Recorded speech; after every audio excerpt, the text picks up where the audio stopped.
Hello students, now today I am again with you to move ahead with a new video of mine with the topic subatomic particles. Okay, in my previous video I have told you about the atoms which are represented by their specific symbols, and they have constituted themselves with the help of smaller particles called as subatomic particles.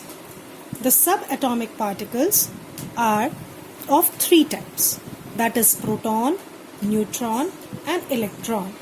Proton को हम P से denote करते हैं अपने पढ़ने के लिए या अपने कन्वीनियंस के लिए, न्यूट्रॉन्स को हम समझने के लिए N से डिनोट कर लेते हैं और इलेक्ट्रॉन्स को डोनेट करने के लिए हम E ले लेते हैं.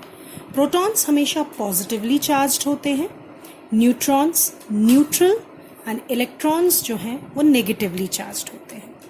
जब किसी एटम में इसके रिप्रेजेंटेशन को देखते हैं तो जो एटम होता है उसके सेंटर पर न्यूक्लियस है जिसमें proton as well as neutron present होते हैं, जिसके बाहर अपने स्पेसिफिक शेल्स होते हैं, जिसमें से न्यूक्लियस के जस्ट बाद वाला shell it is called as K shell, next to it is called as L shell, next to it is called as M, then N, like that. Ultimately it has been observed by Mr. Bohobary, जब उन्होंने 2n square का formula दिया था तो वो ये कहते थे कि जो n है वो यही नंबर ऑफ ऑर्बिट्स हैं. तो मान लीजिए कि अगर हम फर्स्ट ऑर्बिट पे हैं तो फर्स्ट ऑर्बिट पे होने के हिसाब से हम क्या जानते हैं, 2 into 1 का square.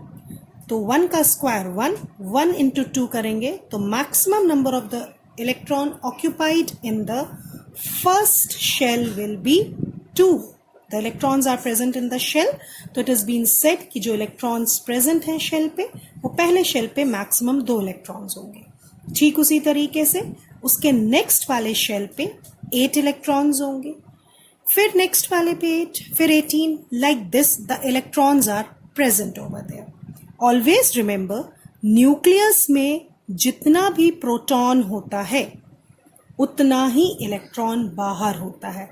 Always remember, number of proton is always equal to number of electron. That's why the atom are always considered as neutral. इसलिए atoms को हम हमेशा neutral कहते हैं. Then what is the role of neutron? Stay tuned for the information regarding the neutron in the next video.